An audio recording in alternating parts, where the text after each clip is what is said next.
Pupuntahan ko lang po yung yung bahay na huling pinagshootingan ni Julie Vega. Private property dito. Ba't mo lang kumuha ka ng ano para sa ambayan? Ano ba nga si Tunying? Alay ka rin, ako yung Tunying. Opo. Hindi na yung kasano ko lang, galing na sa loob, nakakabad pa. Maitim. Nakita po kayo pero hindi po kayo yon. Ay, hindi. Ano-ano nga ba ang mga bagay na ibinahagi na may-ari ng bahay na si Tatay Tonyo na huling bahay na pinagshootingan ni Julie Vega bago siya namatay? Tara at alamin natin ang mga kwento ng kababalaghan. Ate, pwede po magtanong? Dito po ba kuya nag-shooting si Julie Vega? Oo. Yung huling shooting po niya? Oo, yung kasi. Opo. Oo, doon sa kabila. Tapos may bahay po ditong pinag-stayan. Yung bahay niya mismo, yung bahay na andyan, pagtawid nyo rin, makakita nyo yung bahay na tablang gano'n.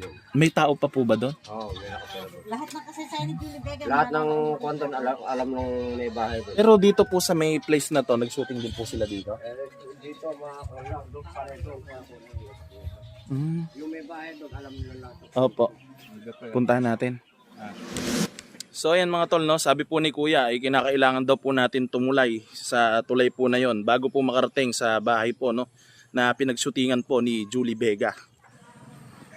Bali sira na po yung hanging bridge sa taas, kaya sa baba po tayo dadaan. Kinakailangan po natin tumawid sa baba na yon. So tara mga tol. Ang dami palang aso mga tol. Madaming aso sa likod natin. Ayun po mga aso. Dadaan po tayo dito para mapuntahan po, no, yung bahay. Base po sa mga tao dito, no, mga tol, ay ito pong lugar na to ay dinadayo po ng mga turista at marami po na mga nag-overnight dito dahil sa ganda ng lugar.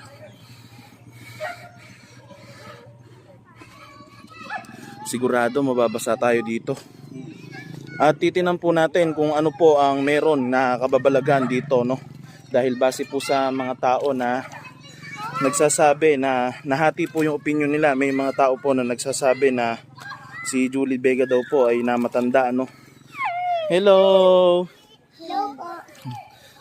Baka sipunin kayo, ha? Kanina pa ba kayo dyan naliligo? Oh, si Misid.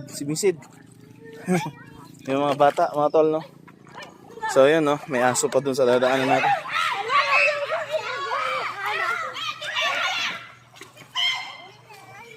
Paano ate? Hoy, pakatlo na ang ate, malulutod. Muntik na. Ingat kayo, ha? Muntik nang nalunod mga tol, no? Nag-iyawan. So tara na. So ito po mga tol, no, yung sirang hangin bridge, no. Noong mga panahon ay sila po ay nagsushooting dito, ay buo pa po itong hangin bridge na ito. Doggy, kiraan ha. Kiraan doggy. Sa mga tatawid sa balsa, may bayad po 10 pesos, sabi. Oh, may bayad pala dito. So magbabayad pala tayo. Pupuntahan po natin ang bahay, no, na sinasabi nila na huling pinagshootingan Julie Vega. Dito ay parang galit si Lola na sumalubong sa akin. Pupuntahan ko lang po yung yung bahay na huling pinagshootingan ni Julie Vega. Private property dito. Ba't mo lang kumuha ka ng ano para sa ambayan? Ano lang po sana magtatanong lang po sana ako sa may-ari. Ano? Tatanungin ko lang po sana yung Ay, hindi may-ari. na pwede. Nakipapaano dito. Private Ay, hindi po ba property pwede? dito. Hindi kayo Opo. basta kumukuda. Dapat kuha ng ano. Pasensya Papaalam na muna po. kayo. Private property dito. Kayo po ba yung may-ari dito? Hindi pwede. Nag-usap kami ni Lola at nalaman ko na siya pala yung may-ari ng bahay. Noong una ay ayaw niya akong payagan mag-video. Pero hindi niya lang pala ako naiintindihan sa sinasabi at pinapaliwanag ko sa kanya dahil medyo mahina na pala ang pandinig ni Lola. Ayan po yung bahay. Akala ko ay wala na akong pag-asa na makapasok sa bahay. Pero maya-maya pa ay dumating si Kuya at siya pala ay apo ni Lola. At tinulungan niya ako at siya ang kumausap kay Lola para ipaliwanag ang mga sinasabi ko. Buti po kuya dumating po kayo. Dito po kayo nakatira din. Hindi po, mga kaibigan. Bali, lola ko na rin. Lola niyo po. Ito po pala yung huling pinagshootingan. Tapos ilang araw lang po namatay na, ano? Hindi, kwento-kwento lang din po kasi bata pa rin po ako nung ito po, ganun nga po. Diyan po din nag-shooting, tapos nung pagkari po yung shooting, umuwi po ata, tapos nilagnat na, tapos hindi naman makitaan po. Dahilan po ako. Mahina na po kasi ano niyan, yung pandinig. Opo. So baka hindi lang po kayo naiintindihan. Pero meron po mga nag-vlog dito na in-entertain naman po ni nanay. Opo, meron po. Ah? Baka po hindi lang Medyo mahina po sa time. hindi lang kami nagkaintindihan po, ano. Mahina. Hingi mo na lang po ako, sir, ng pasensya kay nanay. Hingi lang ako ng pasensya. At 12 ng Mayo nung mamatay si Julie Vega. 15 days po bago po yung birthday niya, namatay po siya, 1985 po. Namatay. May 5 daw, May 5. Ha? May 5 daw. Saan ka ba? Taga Nueva Ecija po ako, titay, eh. Tagarito ko lang bata. Nueva Ecija. Para mahina Opo. po si ano. Ano po kasi, marami po sa akin nagtatanong ng mga kaibigan, saka yung mga viewers ko din na puntahan nga daw po yung lugar na to. Vloggers kayo, kuya. Vlogger po eh. Vlogger, puntahan ko nga daw yung lugar na Hindi to. ka pa bata nun. Opo. Ay, hindi pa. 1985. 19 ano ka ba? 87. Ah. 87. 19 ano ata yun. Yung mga 1980s pa ata yun. Magkuha ng kondite. Opo. Yung bahay na, hindi na babagay bahay. Yung grupo bahay. Yan pa rin po ba yon? Mula po nung 1985, ito po yung bahay. Diyan pinagshootingan? Akala ko ay wala na akong pag-asa na makapasok sa bahay, pero laking gulat ko nang ayain ako ni tita na pumasok sa bahay na pinagsutingan. Sama ako, tita. Salamat po. Ay, para makausap mo si Lolo to. Salamat po. Mabait pala si tito. Ano raw siya? Vlogger. Ha? Vlogger Tanong niyo daw po siya, nga po kuya kung pwede mag-video. Kuya? Pwedeng Vlog daw siya tungkol sa mga horror-horror. Salamat mga tol, no. Pinayagan din po ako ni tita na makapunta.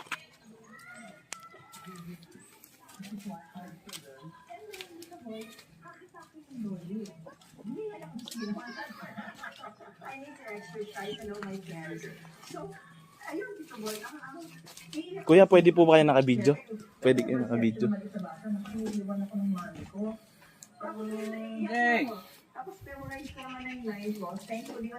Hello po, tay. Magandang hapon po.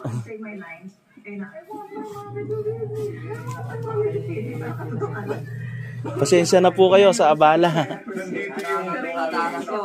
Mataanan ko, nag-vlog siya tungkol di Julie Vega, nagtatanong sa akin. Marami pa ba inaalis ikaw eh? Salamat po, tay. So, ayan mga tol, no? Pinapasok po tayo. Pasensya na po kayo, Naya. Tay, magandang hapon po. Bless po. Kayo po pala may-ari po ng bahay na to. Opo. Bali, nagtatanong lang po sana ako kung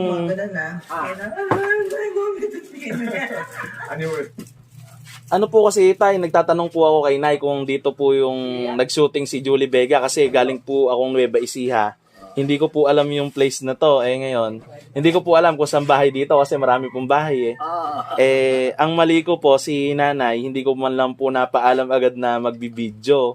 Kaya po napagalitan ako ni nanay pero okay lang din naman po kasi syempre naintindihan ko naman po. Pasensya na din po kayo.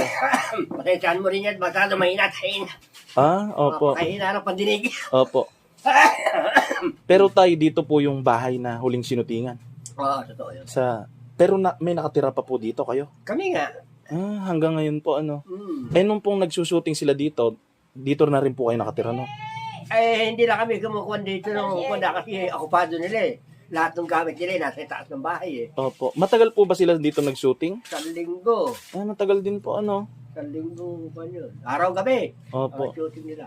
Pinikula po yung ginagawa. Pelikula. Last picture ni Julie Vega. Yun po yung last shooting, ano po? Last shooting niya. Opo. Tay, kaya po nagpaalam ako kay Nay, ito po pala yung tinulugan nila. Dito po sila nag-stay sa Oo, taas. sa taas. Pero, Tay, sa tagal nyo po dito, wala naman kakaiba kayong naramdaman dito. Wala naman. Yung iba na kasi, hindi ko naman sinasabing kaya paniwalaan. Opo. Kung minsan na kasi, merong kumukha ng isang kaibigan namin, nandito kaya, kung niya, sa labas lang, na kausap si Kambal, yun yung misis ko. Opo. Ano sa labas lang ako. Ano ba yung kasi tunying? May alay ka rin, ako yung tunying eh. Opo. Hindi na ikat, asano ko lang, galing na sa loob nakahubad pa. Paitim. Nakita po kayo pero hindi po kayo yon. Ay, hindi. Meron po nang gagaya ng Meron mukha. na Ano. kuwan. Ay, alay ka rin. Dito po mismo sa bahay niyo po na to ngayon. Dito po sa pinto, nakita. Yan nung sabihin, ganun kasi na, papalakas na wala na. Yun lang ang kuwan. Mula po noon, yun lang po yung... Yun lang yung kwentong hindi nga ako paniwala nga talaga ako. kasi po, pagka babalaghan naman po talaga, halos maraming hindi talaga naniniwala. Ay, po. oo. Kasi kahit tayo po, pag nakakita ng kababalagan na hindi po tayo makakapaniwala sa nakita natin, po. Oo. Yun lang. Pero tayo dito po sa taas sila natulog noon. Sa taas. Ito po yung taas ano. Ito, taas. Lahat ng kuha ni Julie Vega, pangkaraniwan dyan sa taas na yan. Nag-taping din po sila dito sa taas ng bahay na to, gano'n? Oo. Halos lahat ng kuha niyang mga sinasapian siya, ay puro dyan sa taas. Opo, kasi sanib po yung ano niya. Parang sinasapian siya eh. Opo.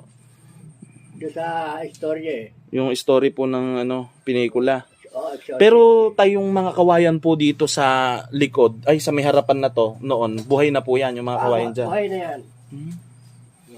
Base po sa mga ibang nagsasabi, yung mga kawayan pa naman daw po tirahan daw po ng mga nilalang na hindi nakikita yan.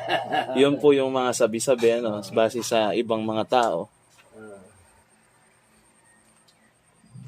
Maluwang din po pala tayo pero pwede po bang makita yung taas ko? Okay lang. Yeah, okay ka na. Aakyat na po ako? Okay lang po ba? Kaya maraming tambak ng mga kung ano-ano kung dyan. No Sige, po. okay ka na. Opo, salamat po tay. Okay lang po ba? So mga tol, akyat po tayo dito sa taas kung saan po yung huli pong nag-shooting si Julie Vega. Ito pala yung taas. Dito mga tol, yung pagka gumagawa sila ng taping, yung sinasaniban po siya noon, yung huling taping po nila, huling shooting po nila dito, ay dito po yung nangyayari. Kasi horror po yung ginawang vlog ni Julie Vega noon, mga tol. Dito po yun, sa area na to. Parang iba yung pakiramdam ko dito. Pero kagaya sa amin, may taas din yung bahay. Tahimik naman doon. Parang ganito lang din. So ayan mga tol, may bintana siya dito. Tapos dito. Nanay, bababa na po ako. Bababa na tayo mga tol, Ayan mga tol, Ayan.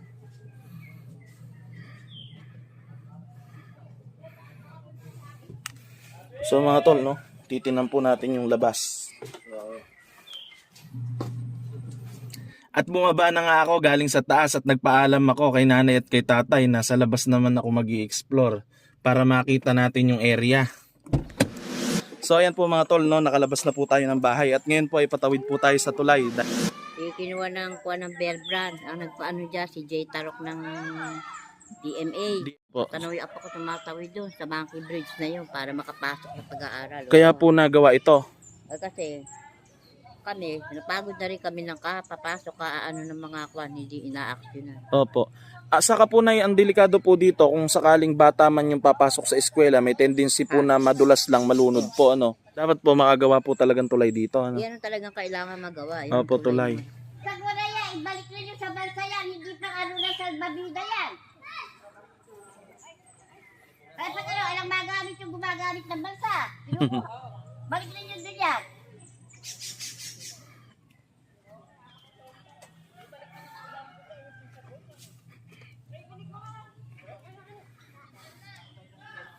Hindi pag na sa babida yan, balik ninyo din yan.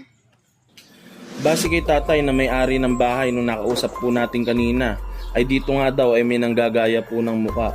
At sa palagay ko ay sila ay andito lang nakatira. At sila ay bantay po dito sa kalikasan. At tahimik lang po sila na nagmamasid sa mga pupunta dito. Maraming namatay. 7. Nako. Kasama yung isang EB babe. Opo. EB babe po sa Itbulaga? Ha? EB Babe sa Itbulaga nga, Nay? Oo. Ah. So mga tol, no, dito po sa parte na to, masikip na. Papakita ko po sa inyo yung pinaka-ending ng kuweba na to.